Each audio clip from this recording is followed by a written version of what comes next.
को नए स्ट्राइक करने से मना कर दिया। अमेरिका का ध्यान अब बातचीत की ओर बढ़ रहा है।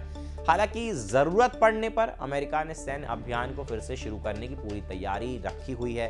ट्रंप का ये फैसला पेंटागन की मिसाइल रक्षा प्रणालियों के घटे स्टॉक और क्षेत्रीय संघर्ष बढ़ने के खतरे के बीच आया है। ट्रंप का मानना है कि बड़े पैमाने पर युद्ध शुरू किए बिना सैन्य कार्रवाई अपनी हद तक पहुंच गई थी।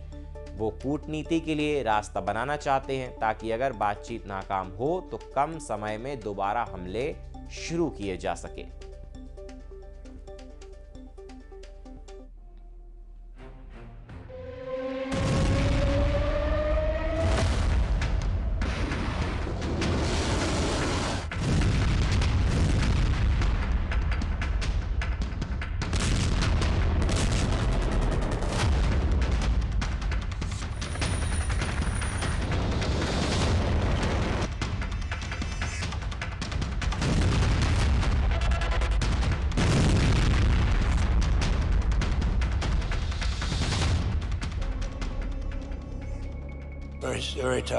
Very tough to watch, to be honest with you. Very tough. I think it's the toughest thing I do. If anything, I do all this stuff, but I think it's the toughest thing I do. 22 जुलाई 2026, Marietta, Georgia, America.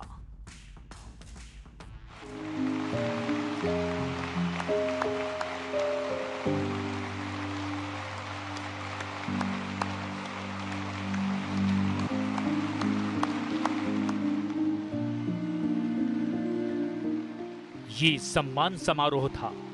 अमेरिकी सैनिकों की बहादुरी को सलामी देने का मजमा लगा था। लेकिन मंच पर ट्रंप का वही पुराना तेवर था। ईरान पर वही धमकियां, वही धौंस, ईरान को परमाणु ताकत बनने से रोकने का वही दावा।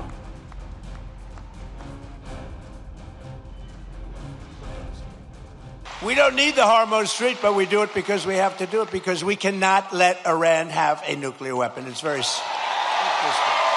They're getting hit so hard, and they want to make a deal. But I say they're not ready to make a deal. Because every time they make a deal, they want to change it and everything. They're not ready. They'll be ready very soon.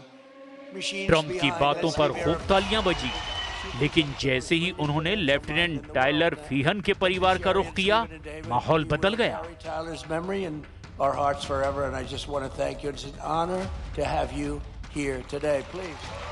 तालियां बजा रहे Trump खुद emotional हो गए, क्योंकि Tyler फीहन की family फूट फूट कर रो रही थी। ऐसे भावुक पल में ट्रंप कहने पर मजबूर हो गए कि ये उनकी जिंदगी का सबसे कठिन काम है। Very tough to watch, to be honest with you. Very tough. I think it's the toughest thing I do. If anything, I do all this stuff, but I think it's the toughest thing I do. But to Sherry and Stephen and David, we will carry Tyler's memory in our hearts forever. And I just want to thank you. It's an honor to have you here today. Please.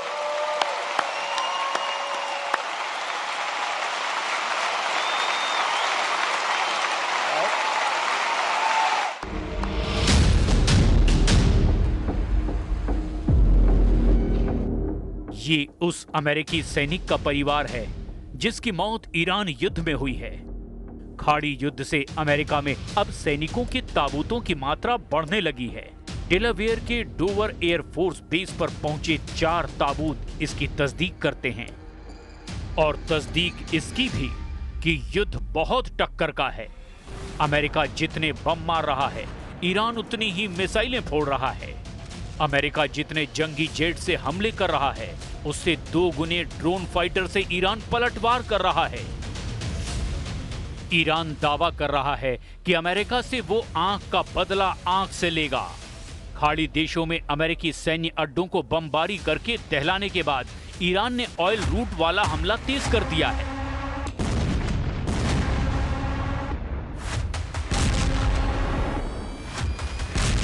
Iran के नए war plan को Yemen के Houthi fighter अंजाम दे रहे हैं।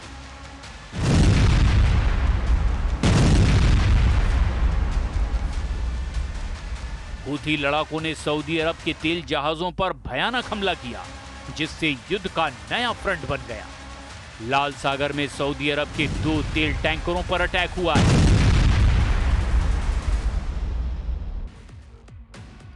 America अब Iran में last operation की तैयारी कर रहा है। ये ईरान के यूरेनियम पर कब्जे का मिशन है। ट्रंप इस मिशन में बम वर्षकों का इस्तेमाल कर सकते हैं। उन्होंने धमकी दी है कि जहां भी ईरान का यूरेनियम है, वो जगह अमेरिका के टारगेट पर है।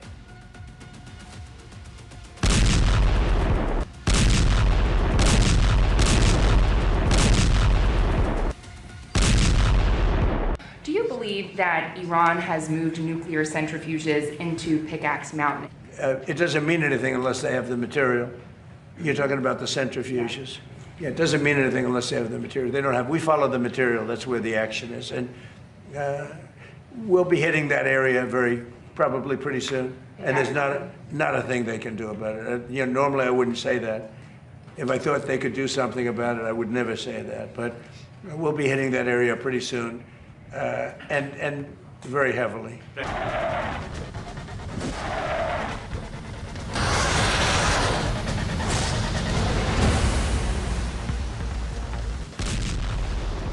ये सच है कि ट्रंप ने ईरान पर B-2 बम वर्षक से हमला किया।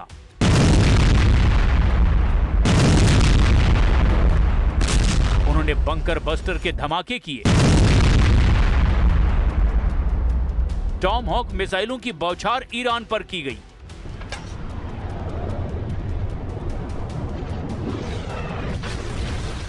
हाई मार्च से F-35 जेट से ईरान को पीटा गया।